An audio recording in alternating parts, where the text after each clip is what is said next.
Hey all, who doesn't love dark crunchy chocolates? They are my favorite. Now, what if I had simply asked, who doesn't love chocolates? Here, you are not really sure of what kind of chocolates I am talking about. But once I said dark crunchy chocolates, you know exactly what I am talking about. Dark and crunchy are giving information about the chocolate, right? So any word that gives information about a noun or describes a noun is called an adjective. The words dark and crunchy are adjectives in this sentence because they are describing a noun. And what is the noun here? You are right, it is chocolate. You know what a noun is. A noun can be a person, a place, thing, or an idea or an emotion. Now, if I have to describe each of them with a word, a person can be smart, a place can be beautiful, a thing can be big, and an idea can be great. Now, these are all called adjectives because they are describing the noun. Without adjectives, our language would be painfully boring, right? So today's session, which is also our day 19 of a 30-day English grammar course, is not only about different types of adjectives, but we will also see what are the common mistakes that we make when we use these adjectives for comparison. Let's start right away. These are the different types of adjectives: quality, quantity, number, demonstrative, possessive, and interrogative. Quality. She is smart, or Vizag is a beautiful city. What kind of a girl is she? Smart. What kind of a city is Vizag?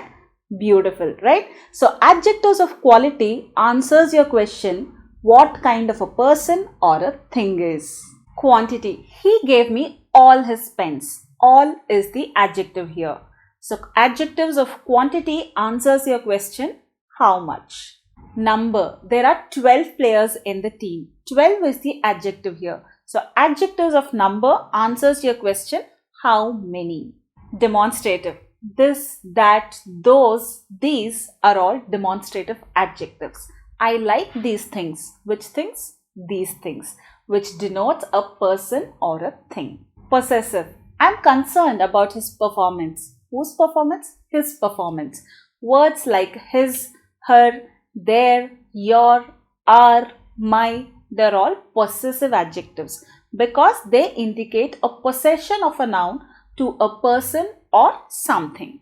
Interrogative. What are you talking about? Whose book is this? What, who, where, whose. These are all called interrogative adjectives. These are the different types of adjectives. Now, what if you want to compare two or more persons or things with respect to these adjectives? This is where degree of comparison comes into picture. And adjectives have 3 degrees of comparison: positive, comparative, and superlative. When I say positive, here you are using the adjective as it is in its base form. That means you are not comparing with anybody else or anything. For example, he is a good boy. She is a smart girl, right? Good and smart are the qualities of that boy and girl. You are not comparing them with anyone else. Now, what if you want to compare the smart girl with another girl? You say she is smarter than Mary. 2 points you must take note of. Number 1, the word smart, which was in its base form, has now been changed into smarter. Okay. Now, this adjective is ending with er. Number 2, you use than in the sentence. So, whenever you are using a comparative adjective, the adjective has to end in er and you will use than in the sentence. Some of the examples are pretty, prettier, hot, hotter, cool, cooler. If you observe, all the adjectives are ending in er when you are comparing two nouns. Let us now talk about 4 common mistakes that we are supposed to avoid while using comparative adjectives. Number 1. When you are comparing qualities of a same person, you will not use adjective that will end in er. Your adjective should have more or less. Look at this example. She is more smart than clever.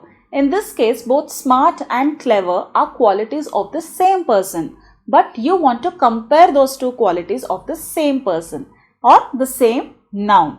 In that case, you will use more with the adjective like this. She is more smart than clever. Number 2, when you have words such as intelligent, charming, these are the words that have 2 or more syllables.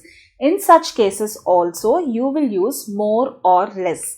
These adjectives obviously cannot end in er, right? You cannot say charminger or intelligenter. You will say more intelligent or less intelligent, more charming or less charming.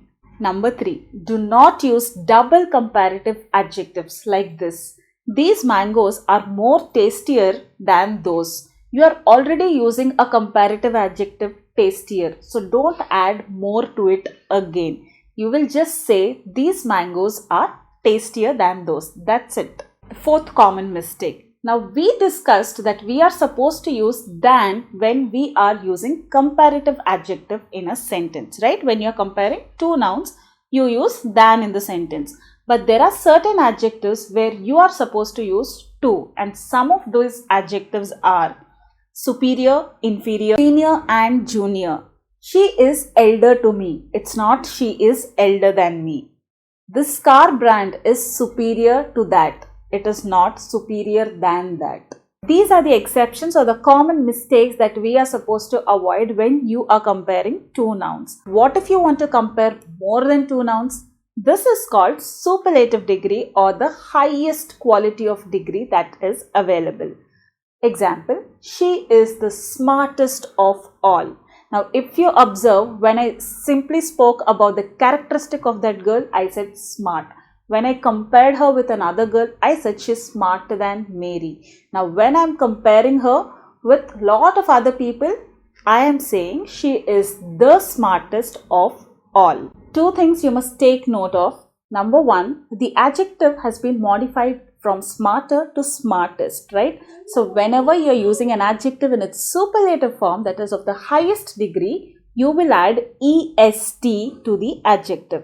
And number 2, you have to use the in front of the superlative adjective, like the smartest, the tallest, the largest, the biggest. And yes, when you have adjectives like intelligent, charming, right? These are the adjectives that have 2 or more syllables.